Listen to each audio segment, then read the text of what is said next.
என் லைஃப்பில் இந்த ரெண்டு சீனை மட்டும்தான் அடி போட்டு பார்த்துனே இருப்பேன்.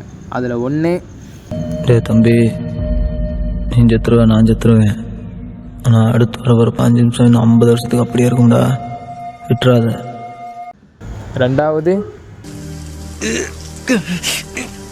சிதம்பரம்,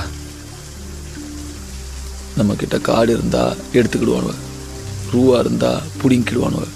ஆனால் படிப்பை மட்டும் நம்மக்கிட்ட இருந்து எடுத்துக்கிடவே முடியாது சிதம்பரம். நீ அவனோட எதிர்த்து ஜெயிக்கணும்னு நினச்சின்னா படி, நல்லா படித்து ஒரு அதிகாரத்தில் போய் உக்காரு.